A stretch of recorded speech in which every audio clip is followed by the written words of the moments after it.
நாட்டுக்கு பெருமை தரும் வீரனானான், நாகரிக அரசியலின் தலைவனானான், பாட்டுக்கு பொருளானான், பகைசேர் நெஞ்சம் பாராட்டும் பண்புடைய நல்லோனானான், கேட்டுக்கு விதையாகும் மடமை எனும் கிளர் பகைக்கு போராடும் எதிரியானான், ஏட்டுக்குள் அடங்காத புகழின் மிக்கான், எம்மவர்க்கோர் உறவானான், அரணும் ஆனான் என்று அறிஞர் அண்ணாவை பற்றிய ஒரு கவிதை மறவன் என்ற தலைப்பில் கவிஞர் முடியரசன் எழுதிய வரிகள்.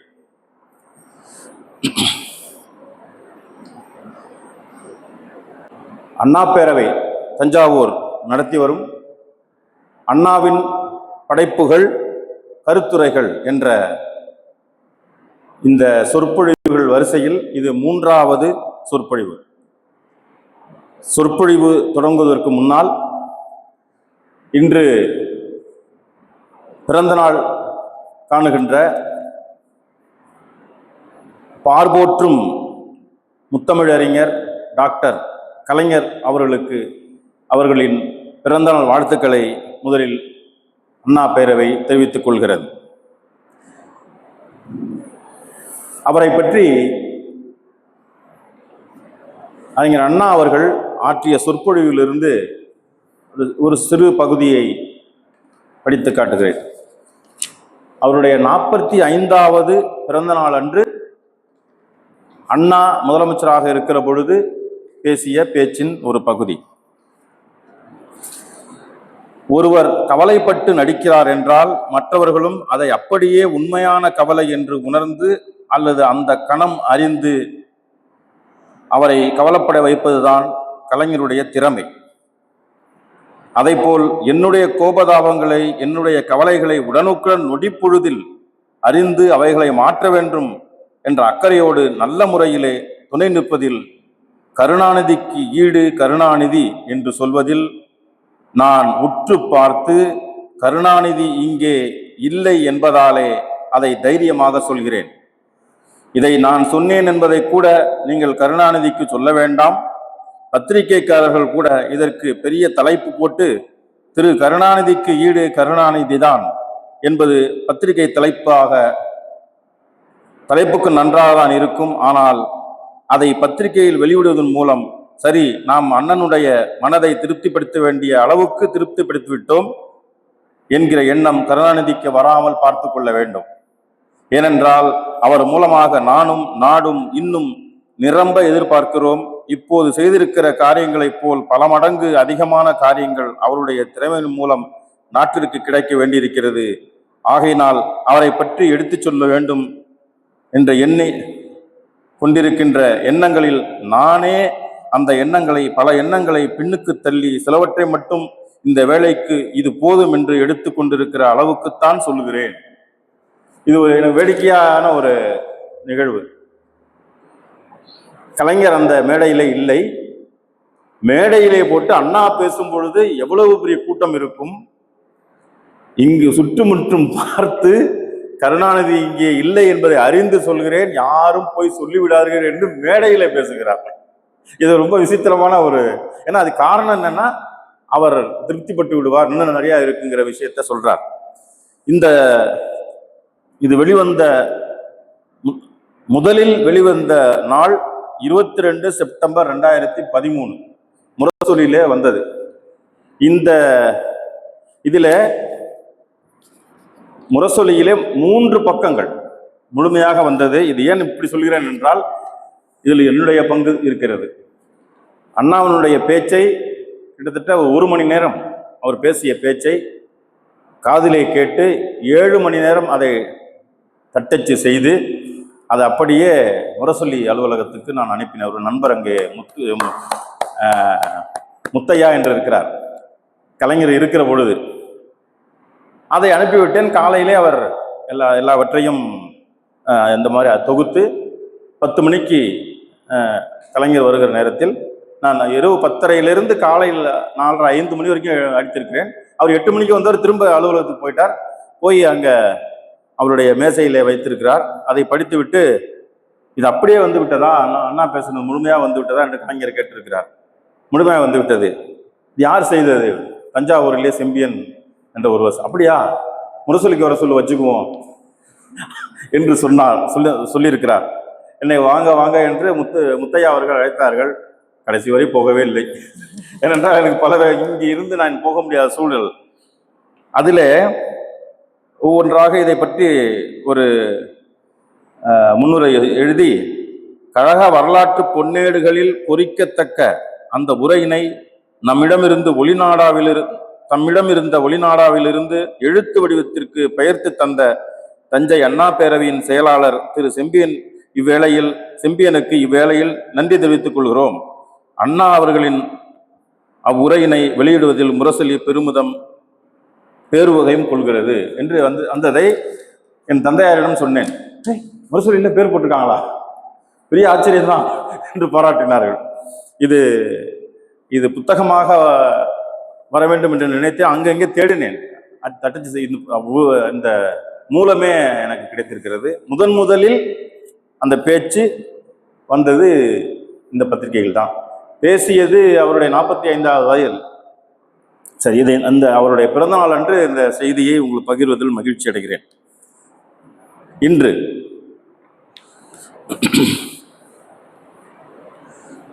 மதிப்புரை எண் 3.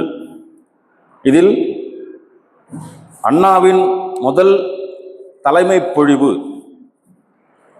அது சொற்பொழிவு. அண்ணாவின் சொற்பொழிவு 22/8/1937 அன்று அண்ணா பேசிய அந்த முதல் தலைமை உரையை இன்றைய மதிப்புரை செய்ய வந்திருக்கிற முதுநிலை தமிழ் 1ஆம் ஆண்டு பயின்று வருகிற மாணவி, நம்மிடையே பல கூட்டங்களிலே பேசி வருகிற, பல்வேறு கல்லூரி நிகழ்ச்சிகளிலும் சரி பொது நிகழ்ச்சிகளிலும் சொற்பொழிவாளராக வளர்ந்து வருகிற மாணவி, மதிப்பிற்குரிய என்னுடைய மாணவியும் கூட எல்லா வகையிலும், செல்வி நா. சுபா அவர்கள் பேச வந்திருக்கிறார்கள். அவர்களை வருக என்று அன்போடு வரவேற்கின்றேன். வழக்கம் போல இந்த நிகழ்வுக்கு வந்திருக்கிற அனைவரையும் வருக என்று வரவேற்கின்றேன். குறிப்பாக சுபா உன்னுடைய தாயார் வந்திருக்கிறார்கள். அது மிகவும் மகிழ்ச்சிக்குரிய விஷயம். ஏனென்றால் இப்படி அழைத்து செல்லுவதுதான் அவர்கள் வளர்ச்சிக்கு ஊக்கமளிக்கும். தொடர்ந்து அவர்கள் நல்லாக வளர்ந்து வருகிறார். அதுக்கு காரணம் தாய் தந்தையர் தான். அதுவும் தாயோடு இன்று வந்தது மிக சிறப்பு. தொடர்ந்து அவர் முன்னேறுவார் என்கிற நம்பிக்கை அவருடைய தாயாரை பார்த்ததும் தெரிகிறது. அவர்களை வருக என்று அன்போடு வரவேற்கின்றேன்.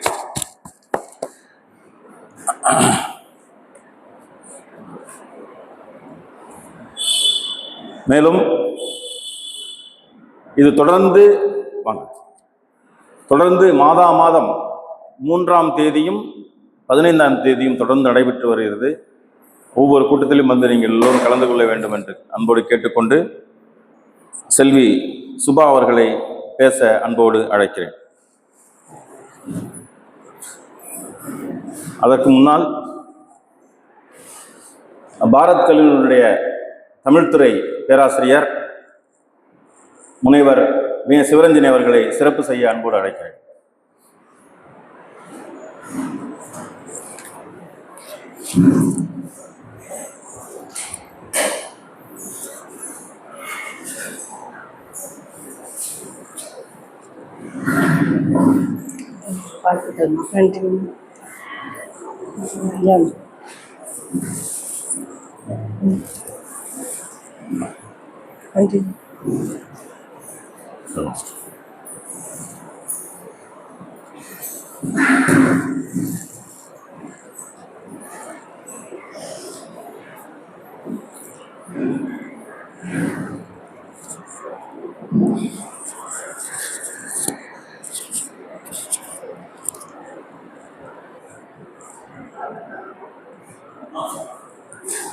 கும்பிரசாமி என்ற அடிமைதனத்தை நீக்கி, நமஸ்காரம் என்ற மதவாதத்தை போக்கி, அனைவரும் சமம், சமத்துவம், சமூக நீதி, சகோதரத்துவம் என்ற பாதையில் வழிநடத்திய தந்தை பெரியார் அவர்கள் கற்றுக் கொடுத்த வணக்கம் என்ற 5 எழுத்தினை தெரிவித்து என் உரையினை தொடங்குகின்றேன். யாம் பெற்ற இன்பம் பெருகை வையகம் என்ற ஒரு கருத்தினை நினைவிற்கொண்டு, தான் வாழ்ந்த அத்துணை காலங்களும் தமிழுக்காகவும் தமிழர்களுக்காகவும் அண்ணாவை பின்பற்றி வாழ்ந்த மதிப்பிற்குரிய வீசு ராமலிங்கம் ஐயா அவர்களின் பாதம் வணங்கி, புலிக்கு பிறந்தது பூனையாகாது புலியேதான் என்று அனுதினமும் நிரூபித்து வருகின்ற எம்முடைய ஆசான் இசைஞானி ஐயா செம்பியன் ஐயா அவர்களுக்கும் என் முதற்கண் வணக்கம். நான் பேசுவேன் என்பதனை அறிந்து இந்த நிகழ்வுக்கு என்னை தயார்படுத்திய அம்மா அவர்களுக்கு முதற்கண் வணக்கம் மற்றும் என்னை பெற்றெடுத்தவளுக்கும் வணக்கம். ஐயா அவர்களுக்கும் வணக்கம். 22/8/1937 அன்று முசிறி வட்டம் துறையூரில் நடைபெற்ற சுயமரியாதை மாநாட்டில் 28 வயதில் தலைமையேற்ற இளைஞர், அதாவது 28 வயதால் தலைமையேற்ற ஒரு இளைஞர் அறிஞர் அண்ணா அவர்கள். அவர் கூறுகின்றார், ஒரு மாநாடு என்பது அரசியல் கலந்தும் ஒரு சமூக பார்வை கலந்தும் இருக்க வேண்டும். அதற்கு அதிகப்படியான ஞானம் இருக்க வேண்டும். நான் இளமை பருவத்தில் இருக்கின்றேன், ஒரு இளைஞராக இருக்கின்றேன். என்னை முதலில் தேர்ந்தெடுத்திருக்கிறார்கள். நான் இந்த கழகத்திற்கு கடமைப்பட்டிருக்கிறேன் என்று உணர்வு பூர்வமாக அறிஞர் அண்ணா அவர்கள் கூறுகின்றார். திராவிடர் கழகம் என்பது சாதாரணமாக உருவானதல்ல. ஒரு 100 ஆண்டுகள் ஒரு மாநிலம் இப்படித்தான் இருக்க வேண்டும், மாநிலத்தில் உள்ள மக்கள் இப்படித்தான் இருக்க வேண்டும், மக்களுடைய வாழ்வாதாரம் இப்படித்தான் இருக்க வேண்டும் என்பதனை நிர்ணயித்த பெருமை அறிஞர் அண்ணா அவர்களைத்தான் சாரும். காரணம் என்னவென்றால், அடிமைத்தனத்தை மட்டும் அவர்கள் அடையாளமாக வைத்து யாரெல்லாம் முன்னேற வேண்டும் என்பதனை தடுத்து, நான் தான் முன்னேற வேண்டும், நான் தான் உயர வேண்டும், நான் தான் அரியாசனத்தில் அமர வேண்டும் என்ற எண்ணத்தினை தவிடுபொடாக்கிய பெருமை அறிஞர் அண்ணா அவர்களைத்தான் சாரும். நமது இயக்கமே கண்டோர் கேட்டோர் வியக்கும் விதமாக தோன்றி வளர்ந்த பெரும் இயக்கமாகவே இருக்கின்றது. நெற்றிக்கண் திறப்பினும் குற்றம் குற்றமே என்ற தமிழ்நாடு.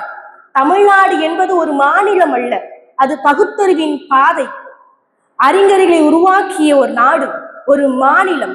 இத்தகைய மாநிலத்தில் என்னென்ன வேண்டும் என்பதனை அந்த மாநாடு தெரிவிக்கின்றது.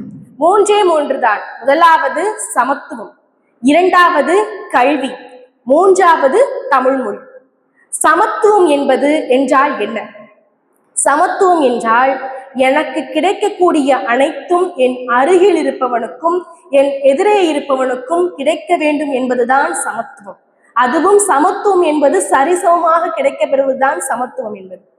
அதனால்தான் இந்த சமத்துவத்தை உடைத்தெறிந்தவர்கள் தான் பார்ப்பனர். பார்ப்பன ராஜ்யம் என்று ஒன்று இருந்தது. பார்ப்பன ராஜ்யம் என்றால் என்ன என்று தெரியுமா? மக்களவையில் ஒரு 10 சீட்டு இருக்கிறது என்று சொன்னால் 10 பேருமே பார்ப்பனராக இருக்க வேண்டும். அதுதான் பார்ப்பன ராஜ்யம். அப்படி இல்லாமல் 10 பேரும் அங்கு இல்லை என்றாலும் அதுவும் பார்ப்பன ராஜ்யம் தான். இதனை தான் அறிஞர் அண்ணா அவர்கள் எதிர்த்தார். அறிஞர் அண்ணா அவர்கள் சமத்துவத்தை பேசும் பொழுது, சாதாரண ஒரு விஷயத்தை நம்ம கொண்டு போனாலே இந்த சமுதாயம் நம்ம மீது நிறைய விமர்சன கற்களை எரியும். அதுவும் அறிஞர் அண்ணா அவர்கள் பெருமிதமாக கர்வமாக சமத்துவத்தை எடுத்துட்டு போகும் பொழுது நிறைய விஷக்கிருமிகள் அவர் மீது எரியப்பட்டன, நிறைய விஷ வார்த்தைகள் அவர் மீது தெளிக்கப்பட்டன. இருந்தாலும் என்னுடைய நோக்கம், என்னுடைய பார்வை, இந்த தமிழ்நாடு சமத்துவ வழியில் செல்ல வேண்டும், யாரும் யாருக்கும் அடிமை கிடையாது என்பதனை வலியுறுத்தியவர் தான் அறிஞர் அண்ணா அவர்கள். அறிஞர் அண்ணா அவர்களை தந்தை பெரியாரே புகழ்கின்றார். அறிஞர் அண்ணாவை அந்த மாநில மாநாட்டிற்கு அழைத்தவர் தான் தந்தை பெரியார் அவர்கள். அவர் கூறுகிறார், ஒரு இளைஞன் இந்த வயதில் இப்படி பேச முடியுமா? அரசியலை கண்டு சமூக பார்வையை கண்டு இப்படி எழுந்து விட முடியுமா என்று அறிஞர் அண்ணாவை பார்த்து தந்தை பெரியார் பெருமிதம் கொள்கிறார் என்று சொன்னால் அப்பொழுதே நாம் புரிந்து கொள்ள வேண்டும் அறிஞர் அண்ணாவினுடைய சிந்தனை எப்படி இருக்கிறது என்று. பார்ப்பன ராஜ்யம் என்பதனை அன்னை பிரசிடென்ட் அம்மையாரும் இதனை எதிர்த்தார். ஆனால் பார்ப்பனர்கள் அவரையும் எதிர்த்து விட்டனர். பிறகு கல்வியில் வருகின்றார். ஏகலைவன் கல்வி கட்டால் கட்டை விரல் காணிக்கையாக்கப்படும் என்ற நிலை இருந்தது. அதனையும் தாண்டி கல்வியில் நுழைந்தால், வேலையில் நுழைந்தால், எங்கு சென்றாலும் பார்ப்பனர்கள் கூட்டம்தான் அதிகம் இருந்தது. தந்தை பெரியார் அவர்களை பற்றி பேசும் பொழுது நாங்கள் கூறுவோம், எங்களுக்கு சாமி கும்பிடுவதில் எந்தவித பிரச்சனையும் இல்லை, கும்புரசாமி என்று சொல்வதுதான் எங்களுக்கு பிரச்சனை என்று. இதில் இருந்துதான் எங்களுக்கு தேவையான சமத்துவம் வேண்டும் என்று சொல்கின்றோம். இதைத்தான் அறிஞர் அண்ணா அவர்களும் அழுத்தம் திருத்தமாக கூறியிருப்பார். மறைமுக கேடுகள் அதிகப்படியாக வந்தன.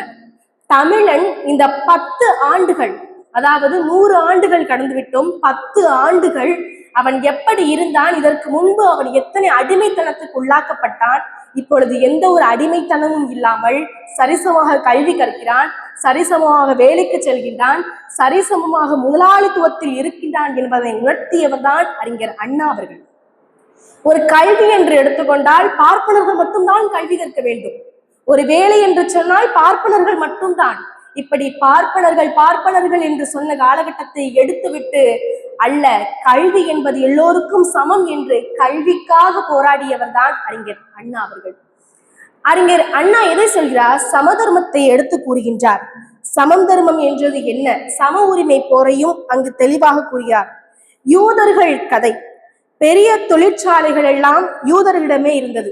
இப்ப யூதர்களுக்கும் ஜெர்மனிக்கும் உள்ள வேறுபாடு, பெரிய பெரிய தொழிற்சாலைகள்லாம் யூதர்களிடம் இருந்தது, சர்வ கலாசாலைகள்லாம் யூதர்களிடம் இருந்தது, கலா மண்டபங்கள் எல்லாம் அவர்களிடம் இருந்தது, பெரிய பெரிய புலவர்கள் எல்லாம் யூதர்களிடம் இருந்தன, பத்திரிகை தொழில் அவர்களுடையது, மந்திரி சபை அவர்களுடையது, விஞ்ஞானம் அவர்கள் சொத்து, சமதர்மம் அவர்களுடையது, செல்வம் யூதர்களுடையது, வறுமை ஜெர்மனியுடையது. செல்வம் யூதர்களுடையது, வறுமை ஜெர்மனியுடையது, ஆதிக்கம் யூதர்களுடையது, அடிமைத்தனம் ஜெர்மனியுடையது, ஆனந்தம் யூதர்களுடையது, சோர்வு ஜெர்மனியுடையது.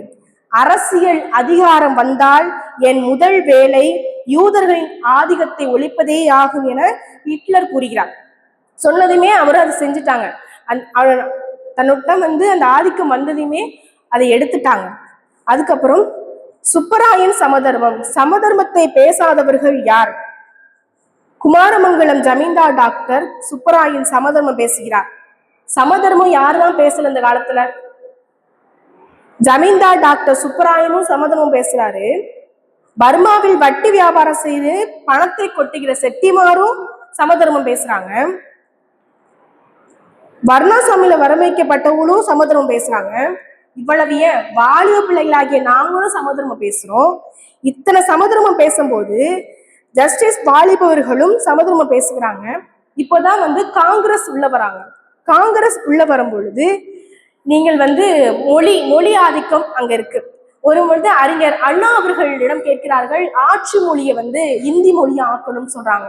அதுக்கு ஒன்னே அறிஞர் அண்ணா சொல்றாங்க, ஏன் இந்தி மொழியை நீங்க ஆட்சி மொழியை ஆக்கணும்னு சொல்றீங்க அப்படின்னு கேட்டதுக்கு அறிஞர் அண்ணா அவர் கேட்கிறாங்க. அதுக்கு அவங்களே சொல்றாங்க, நம்மளுடைய இந்தியாவுல எந்த ஒரு மொழி அதிகமா பேசப்படுதுன்னா இந்தி மொழி தான் அதிகமா பேசப்படுது. அதனால இந்தி மொழியை தான் நாங்க ஆட்சி மொழியை ஆக்கணும்னு சொல்றோம். அதற்கு உடனே அறிஞர் அண்ணா சொல்றார், நம்முடைய தேசிய பறவை என்ன அப்படின்னு கேட்கும்போது மயில்னு சொல்றாங்க. நம்முடைய தேசத்துல மயில் அதிகமா இல்லையே, காக்கை தான் அதிகமா இருக்கு. நிறைய பேர் பேசுவாங்கிறதுக்கெல்லாம் இந்தி மொழி ஆட்சி மொழி ஆக்கக்கூடாது என்று தம்முடைய மொழிக்காக ஒருவன் நின்றான் என்று சொன்னால் அவர்தான் அறிஞர் அண்ணா.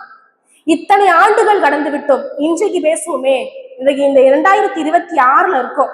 நிறைய நவீன தொழில்நுட்பம் வளர்ந்துருச்சு, நிறைய படிக்கிறோம். இந்த உள்நாடு மட்டுமின்றி வெளிநாடு போய் படிக்கிறோம், நிறைய சம்பாதிக்கிறோம். இருப்பினும் மற்ற மாநிலங்களை விட தமிழ்நாடு இன்று உயர்ந்திருக்கிறது என்று சொன்னால் அன்று அறிஞர் அண்ணா போட்ட விதைதான் என்பதை நான் தெளிவாக சொல்வேன். காரணம் என்ன தெரியுமா? நம்முடைய வளர்ச்சிக்கு முதல் காரணம் கல்வி, இரண்டாவது காரணம் மொழி. கல்வி எந்த மொழியில வேணாலும் கத்துக்கலாம். இன்றைக்கு இந்தி மொழியை கொண்டு வரணும் அப்படின்னு சட்டம் இருக்கு. அனைத்து மாநிலங்களுமே இந்தி மொழியை ஆட்சி மொழி ஆக்கிட்டாங்க. ஆனா தமிழ்நாட்டுல 3வது மொழியாதான் இந்தி மொழி இருக்கிறதே தவிர ஆட்சி மொழியை ஆக்க முடியாது என்று இன்றைக்கு நான் சொல்றேன்னா, அன்னைக்கு அறிஞர் அண்ணா அவர்கள் இதனை செய்தனால்தான் இன்றைக்கு நான் இங்க பேசுறேன். காந்தியிடமும் அவநம்பிக்கை வருது. இப்படி இந்த மாநாடுல காந்தியும் ராஜ்பாயும் வராங்க. எப்படியும் இங்க ஒரே சலசலப்பு நடக்கும். சமத்துவத்தை பத்தி பேசுறோம், கல்வியை பத்தி பேசுறோம், மொழியை பத்தி பேச போறோம். எப்படியும் ஒரு சலசலப்பு நடக்கும், சண்டை நடக்கும் அப்படின்னு ராஜு பேசுறாங்க. காந்தியடிகள் சொல்றாங்க, எனக்கு நம்பிக்கை இருக்கு, என்னுடைய அகிம்சை வழியில நான் பாத்துக்கிறேன் அப்படின்னு சொல்லும் பொழுது யாருமே அங்க சண்டை போட மாட்டாங்க, நான் பாத்துக்கிறேன் அப்படின்னு தைரியமா சொல்றாங்க. ஆனா இதையெல்லாம் கடந்து யார் சமத்துவ வழியில போகணும் அப்படின்னு சொல்லி யாரெல்லாம் சமத்துவத்துக்காக பேசினார்களோ, யாரெல்லாம் சமத்துவமா இருக்கணும்னு பேசினாங்களோ அவர்கள்லாம் பார்ப்பனர் கூட்டத்தோட கலந்துக்க தொடங்கிட்டாங்க. பார்ப்பனர் பின்னாடி போய் கோஷ்டி போடுறதாக இருக்கட்டும், அல்லது நாமம் சொல்றதாக இருக்கட்டும், பணம் கொடுத்தா எது வேணாலும் மாறிடலாம்ங்கிற மாதிரி இவங்களும் மாறிட்டாங்க. மனு கொடுத்தா மாறி விடுவார்கள் பார்ப்பனர்கள் சொல்லுவோம்ல, அது மாதிரி இவங்களும் மாறிட்டாங்க. இப்படி ஏகலைவன் கல்வி கற்றால் கட்டை விரல் காணிக்கையாக்கப்படுங்கிற மாதிரி பார்ப்பனர்கள் மட்டும்தான் கல்வி கற்கணும், வேற யாருமே கல்வி கற்க கூடாதுன்னு, வேற யாருமே கல்வி கற்க கூடாத ஒரு நிலை இருந்துச்சு. அறிஞர் அண்ணா அவர்கள் தான் கல்விங்கிறது சரிசமம், அது எல்லாருமே கற்கணும், எல்லாருக்குமே இருக்கணும்னு அந்த முதல் மாநாட்டு பொழிவுல கல்விக்காக முன்னுரிமை கொடுத்து பேசினார். அன்றைக்கு அறிஞர் அண்ணா பேசணும்னால்தான் என்னமோ இன்றைக்கு நான் இங்க பேச ஒரு காரணமா இருக்குது. அது மட்டும் இல்லாம அறிஞர் அண்ணா அவர்கள் தன்னுடைய 28 வயதுல ஒரு மாநிலங்களவையில மாநாட்டுல நின்று பேசுற ஒரு தைரியம் எந்த ஒரு இளைஞனுக்கும் கிடைச்சிடாது. தந்தை பெரியார் அவர்கள் அறிஞர் அண்ணாவை பாராட்டுறாங்க. இப்படி ஒரு இளைஞன் அரசியலை பத்தியும் சமூகத்தை பத்தி இப்படி பேசுறானே, யாரும் தந்தை பெரியார் அவர்களே வியந்து பார்க்கக்கூடியவராகத்தான் அவர்கள் இருந்தாங்க. அறிஞர் அண்ணா அவர்கள் வாழ்ந்தார். அடுத்ததாக தமிழ் மொழி. தமிழ் மொழியை இன்றைக்கு 3வது மொழி கத்துக்கணும், தமிழ் ஆங்கிலம் மட்டும் இல்லாம 3வது மொழி நீங்க கத்துக்கணும் அப்படின்னு சொன்னாங்க. இப்ப நான் ஒரு தமிழ் துறை எடுத்து படித்ததாலேயோ தமிழ் இலக்கியம் படிக்கிறதுனாலயோ அன்னைக்கே அறிஞர் அண்ணா அவர்கள் சொல்லிட்டாங்க, தமிழர்களே நீங்கள்லாம் உஷாராதான் இருக்கணும், ஏன்னா இப்ப இருக்கிற நிலைமை வேறுபட்டு இருக்கிறது, நீங்க ரொம்ப உஷாராதான் இருக்கணும், தமிழர்கள் ரொம்ப பாதுகாப்பா இருக்கணும் அப்படின்னு சொல்றாங்க. பார்ப்பனர்கள் ஆதிக்கம் குறைந்து விட்டது. இப்ப என்ன சொல்றாங்கன்னா, அன்றைக்கு சொன்னதும் இன்றைய அரசியலில் சொன்னதும் எனக்கு ஒரே மாதிரிதான். அறிஞர் அண்ணா அவர்கள் என்ன சொல்றாங்கன்னா, இத்தனை வருடம் தந்தை பெரியார் அவர்கள் சமத்துவத்தை பத்தி பேசி இங்க எல்லாருமே சமத்துவம் வாழ்ந்துகிட்டு இருக்கோம், இப்ப பார்ப்பனர் உள்ள நாங்க தான் ஆளுவோம், நாங்க தான் செய்வோம் சொல்லிட்டு சமத்துவத்தை நீங்கிட்டு நீங்க இப்ப உள்ள வர்றது எங்களுக்கு இடையூறா இருக்குன்னு அறிஞர் அண்ணா அவர்கள் அந்த மாநாட்டு பொழிவுல சொல்றாங்க. இதை அடுத்து அநேக அவங்களுக்கு இடர்பாடு வருது. நீங்க எப்படி சொல்லலாம், அறிஞர் அண்ணாவை பார்த்து கேட்கிறாங்க, நீங்க எப்படி சொல்லலாம் சமத்துவத்தை, நீங்க எப்படி பேசலாம், நாங்க பார்ப்பனர்கள் தானே, நீங்க எப்படி பேசலாம் அப்படின்னு. அன்னைக்கு அவர்கள் பேசுனதுனாலதான் இன்னைக்கு எல்லாருமே சமத்துவத்தோட இருக்கும். தந்தை பெரியார் அவர்கள் எப்படி ஒரு பகுத்தறிவுள்ள ஒரு மனிதராக வாழ்ந்தாரோ, பகுத்தறிவின் பாதையில அறிஞர் அண்ணா அவர்களும் அதைத்தான் சொன்னார். பகுத்தறிவோடு வாழுங்கள், பகுத்தறிவோடு பழகுங்கள், பகுத்தறிவோடு வாழுங்கள் என்றுதான் அறிஞர் அண்ணா அவர்கள் சொன்னார். அந்த ஜீவநாடிகள் ஒரு தமிழ் மொழியை ஒரு கலைன்னு சொல்றாங்க. இப்போ ஒரு பிறந்ததும் அவங்கள ஊஞ்சல்ல போட்டு தாளாட்டுறதா இருக்கட்டும், அது ஒரு கலை. ஒரு விழாவா இருக்கட்டும், ஒரு போருக்கு செல்லும் பொழுது முரசு கொட்டி அனுப்புவாங்க, அது ஒரு கலை.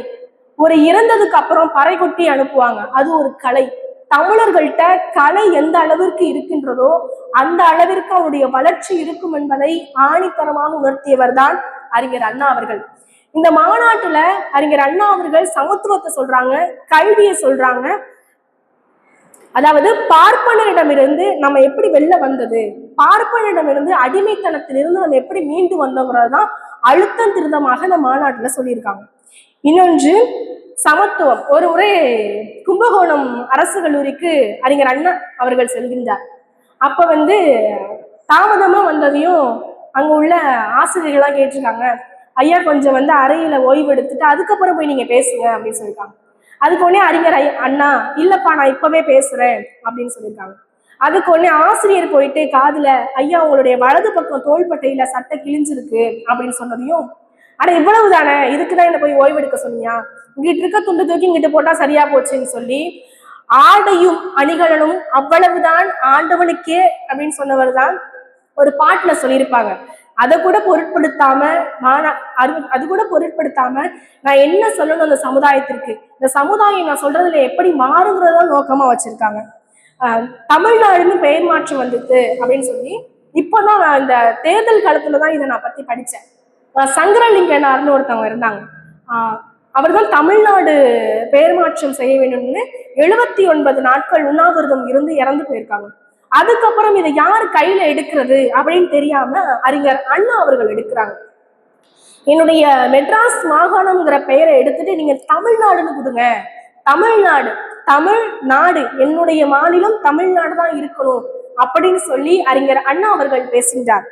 அதுக்கு அறிஞர் அண்ணா அவர்களை பார்த்து கேட்கிறாங்க, மெட்ராஸ் மாகாணம்னு இருக்கிற ஊரு ஒரு மாநிலம் தமிழ்நாடுன்னு பெயர் மாற்றம் வந்தா இனி என்னத்தை சாதிக்க போற அப்படின்னு கேட்கிறாங்க.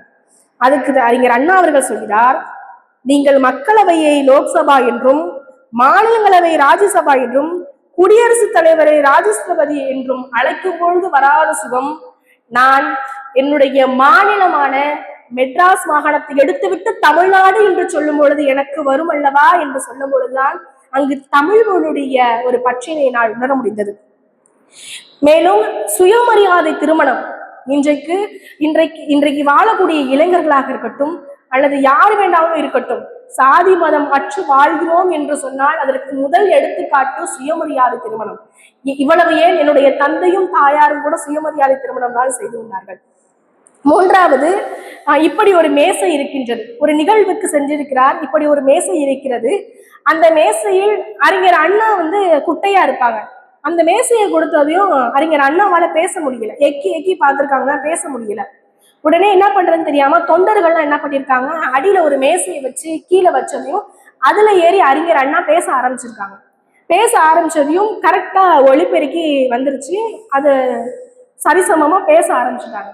அது தொட்டதையுமே அறிஞர் அண்ணா சொன்ன முதல் வார்த்தை, நான் உயர்வதற்கு இப்போதும் தொண்டர்களே காரணம் என்று.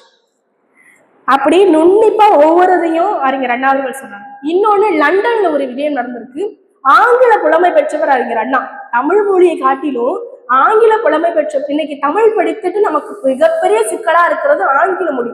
ஆனா ஆங்கிலத்தையும் ஒருவர், அதுவும் ஆங்கில இலக்கணமே அறிய முடியாத ஒரு அதிசயம் தான் அறிஞர் அண்ணா நான் சொல்லுவேன். காரணம் என்னன்னு கேட்டீங்கன்னா, லண்டன்ல கம்ப்ளீட் ஃபினிஷ் இந்த 2 வார்த்தைக்கும் என்ன வித்தியாசம் அப்படின்னு கேட்டிருக்காங்க.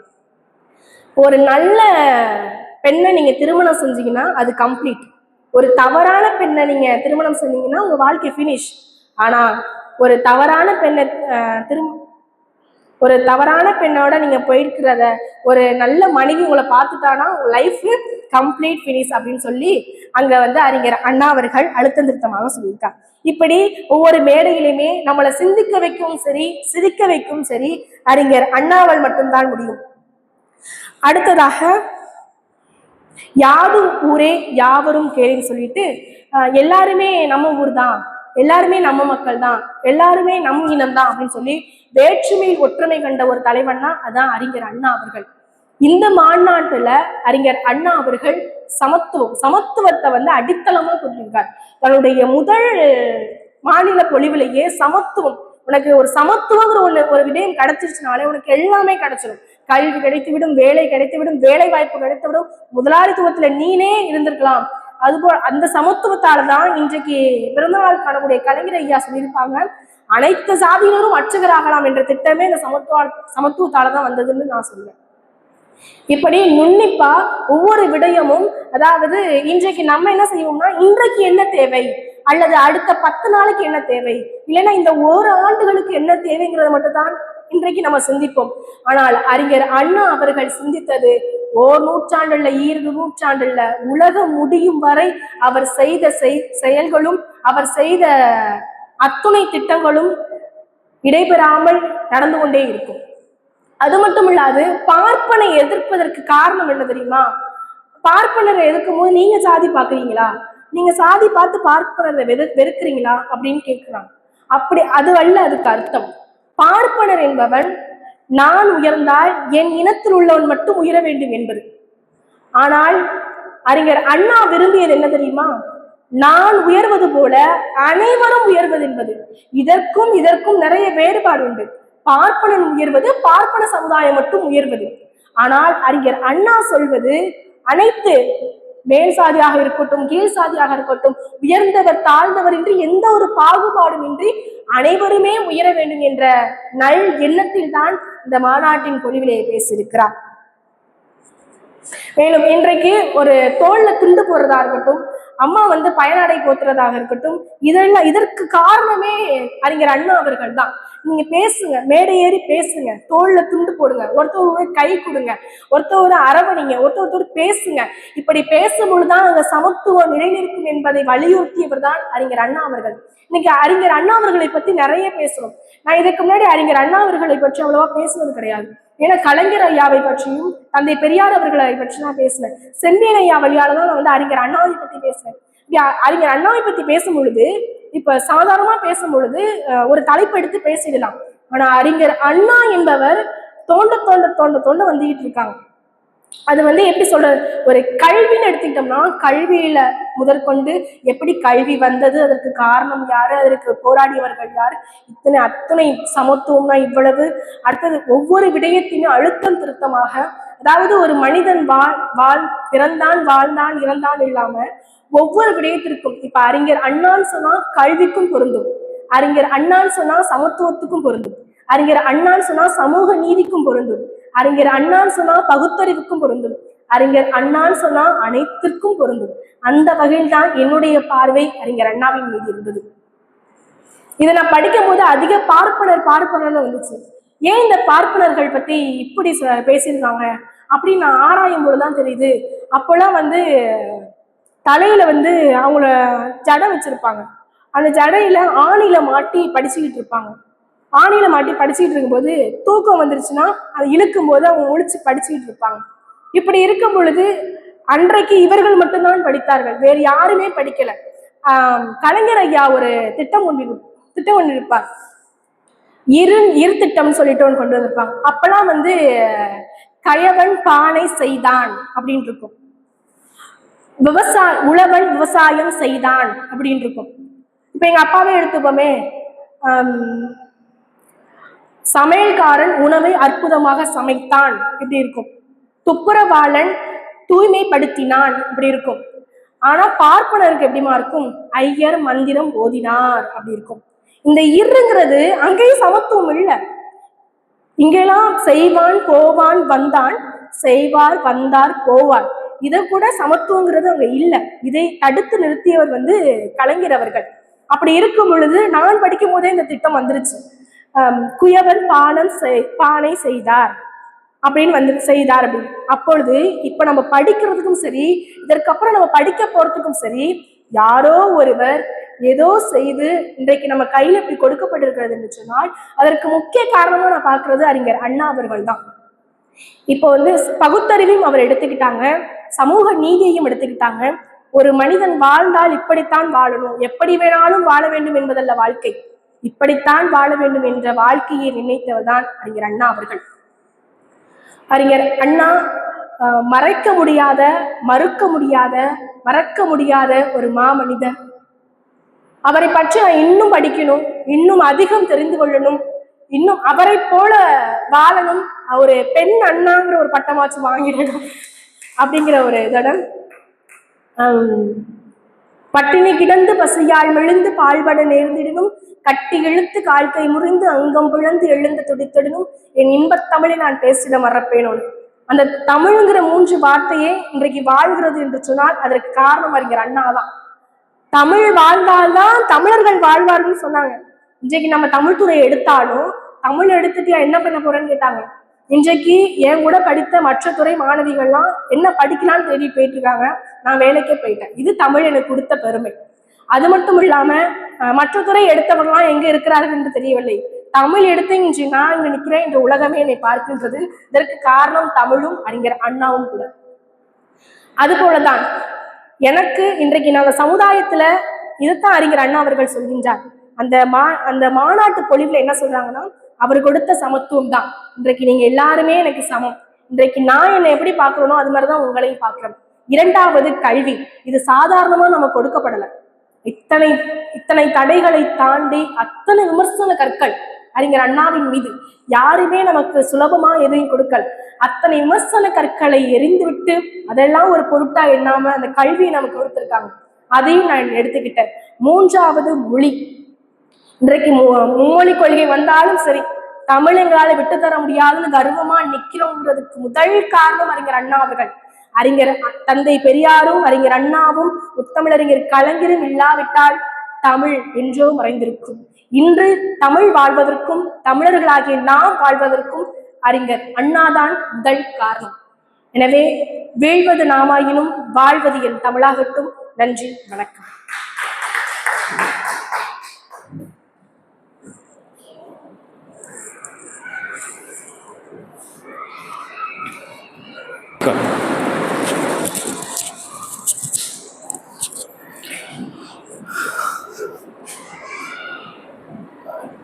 அண்ணாவை பற்றி ஒரு தலைப்பிலே பேச வேண்டும் என்று இதுவரை நடந்த நிகழ்வுகள் எல்லாமே அண்ணாவினுடைய கடிதங்கள், அண்ணாவினுடைய சொற்பொழிவுகள், அண்ணாவினுடைய மொழிநடை, அண்ணாவினுடைய சிறுகதைகள், இப்படி தொகுப்புகளாக பேசி அதிலிருந்து அதை பொது தலைப்பாக கொடுத்து பேச வைப்பார்கள்.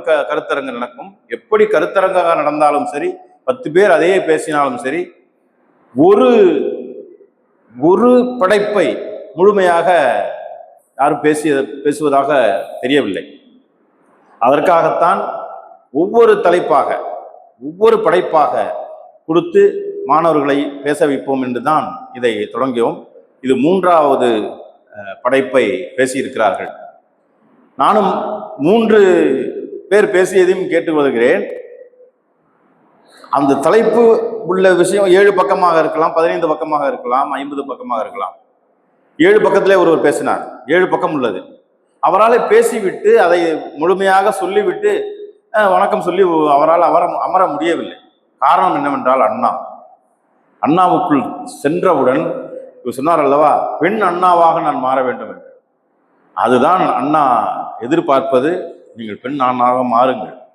அதே போல நிறைய அண்ணாவை படிக்க வேண்டும் என்று தோன்றுகிறது என்றார் சொன்னார்கள் அல்லவா, அதைத்தான் இந்த அண்ணா பேரவை இந்த நிகழ்வு மூலமும் கொண்டு வருகிறது. நீங்கள் இந்த ஒரு தலைப்பு பேசியதோடு நீங்கள் நிற்கப் போவதில்லை. பேச வேண்டிய தலைப்புகள் ஏராளமாக இருக்கின்றன. நீங்கள் தொடர்ந்து படிக்கப் போகிறீர்கள். அதனால் அண்ணா உங்க கூடவே வருவார். நீங்க பேசிட்டே இருக்கலாம். எப்படி ஒருவரை மாற்றுகிறார் பாருங்கள். மாற்றுகிறார் என்றால் அவரை நல்ல வழியிலே மாற்றுவோர் அண்ணா. நீங்க அவரை போய் தந்தையார் வி.எஸ். ராமலிங்கம் அவர்கள் போய் சந்திக்கும் பொழுது, அவர் வீட்டில் அவர் அறையில் தங்கியிருக்கிறார், மாணவருடைய அறையில். அப்ப அவருடைய வகுப்பு தோழர் சொல்லுகிறார், நான் என்னை அண்ணாவுக்கு கால் அமைக்க விட்டேன் அப்படின்னு சொல்லியிருக்காரு. என்னையா சொல்றேன், என்ன யாருமே தான் தங்கியிருக்காரு. மாணவருடைய அறையில போய் அண்ணா தங்குறாங்க. 1964 67 முதலமைச்சர் அப்ப தங்குறாரு. அப்படி நான் பார்க்க வர்றேன், எளிமையா பேச பார்க்குறாங்க. அப்பேற்பட்ட மக்கள் சக்தி இதாக இருக்கிற அண்ணாவை போய் பார்க்கணும். பார்க்கும்போது கோரப்பாயை விரிச்சு உட்காந்து படிச்சுட்டு இருக்காங்க. போன உடனே அப்பாவை பார்த்த உடனே கையில் இருக்க புத்தகத்தை வாங்குறாரு. என்ன படிக்கிறீங்க அப்படின்னு கேட்டாராம். நான் ஹிஸ்ட்ரி படிக்கிறேன். அப்படியா அப்படின்ட்டு அப்புறம் 2-3 கேள்வியெல்லாம் அப்பா கேட்டிருக்காங்க. அது பதில் சொல்லியிருக்காங்க. ஆஹா, பெரிய ஆளை நம்ம கேள்வி கேட்குறோமே, இன்னுமே கேள்வி கேட்கக்கூடாதுன்னு பயந்துக்கிட்டு. ஏன்னா அவருடைய கண் ஒளி அப்படி இருக்குமா, பார்த்த உடனே என்ன கேட்குறோன்னு நினைச்சோமோ அதை மறந்துடும். அவரை பார்த்து மயங்கிடுவோம். அந்த அளவுக்கு அவர் ஒரு மிஸ்மரிஸ்ன்னு சொல்ற மாதிரி அவருடைய கண் ஒளின்னு சொல்லி சொல்ல கேள்விப்பட்டிருக்கேன். போகும்போது புத்தகத்தை கொடுக்கும்போது, நல்லா படிங்க, என் கட்சிக்கு வாங்கன்னு கூப்பிடல, என்ன பதவி கொடுக்குறாவான்னு கூப்பிடல, நல்லா படிங்க சொன்னாங்க இல்லையா. கல்வி கல்வி கல்வி என்றார். அந்த கல்வியின் வெளிப்பாடுதான் இன்று அவர் தமிழ் துறையிலே அவர் ஆசிரியராக பணியாற்றுவது. தமிழ் உங்களை வாழ வைக்கும், தமிழ் நம்மை வாழ வைக்கும் என்று சொல்லுவார்கள். தமிழை அவர் எம்.எம். தண்டபாணி தேசிகர், அவர் பெரிய ஓதுவா மூர்த்தி. பெரிய இசை மேதை. இவர் பேச்சுல மயங்கி, அண்ணா நான் உங்க கூட கட்சிக்கு வந்துடுறேன் அப்படின்னு சொல்லியிருக்காரு. இல்ல நீங்க அதுக்கெல்லாம் ஆள் இருக்கு, நீங்க தேவாரம் சொல்லுங்க. அது பக்தி இன்னும் அதுக்காக இல்ல, தமிழ் ஆன்மீக இலக்கியங்களால் தமிழ் வளர்கிறது என்று அவர் பெரிதும் கருதினார். அதனால் அதுக்கு மிகப்பெரிய ஊக்கத்தை கொடுத்தார். எங்கெல்லாம் அது தெருக்கூத்து நடந்தாலும் சரி, எங்கெல்லாம் ஆன்மீக சொற்பொழி நடந்தாலும் சரி, தமிழில் நடந்தால் போய் அதுக்கு ஆதரவு கொடுத்து வந்தார்.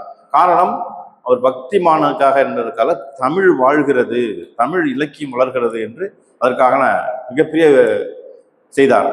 அதைத்தான் அவர் உணர்ந்திருக்கிறார். படிக்கும் பொழுதே நான் ஏன் இவ்வளவு பேசுறேன் என்றால், அண்ணாவை பற்றி பேச ஆரம்பித்தால் 1 மணி நேரம் 1.5 மணி நேரம் அதை பத்தி பேசிட்டே இருக்கும். புதிய செய்திகளாக இருக்கலாம், ஏற்கனவே சொன்னதே வேற மாதிரி புரிந்திருக்கலாம். ஓ இதைத்தான் சொல்லியிருக்காரு அண்ணான்னு 100 தடவை படிச்சு 101 தடவை அதை படிச்சோம்னா இன்னொன்னு கிடைக்கும். மிகப்பெரிய சக்தி. அவரை வீச்சை புரிஞ்சுக்கிறதுக்கு இன்னும் முடியல. அவரு நமக்காக சேக்கிழார் அடிப்படை தீனா ராமச்சந்திரன் அவர்கள் சொன்னார்கள், போயா அவர் எவ்வளவு பெரிய மனுஷன், எவ்வளவு பெரிய படிப்பாளி, உங்களுக்காக தன்னைத்தானே சுருக்கிக்கிட்டாரியா. அவருக்கு இருக்கிற இங்கிலீஷுக்கு எங்கேயே ஜனாதிபதியாகி பிரதமராகி ஜனாதிபதி எங்கே போயிருக்கலாம், உங்களுக்காக தமிழ்நாட்டுக்குள்ளே இருந்தவர் சுருங்கிட்டாரியா அப்படின்னு ரொம்ப வேதனைப்பட்டார்.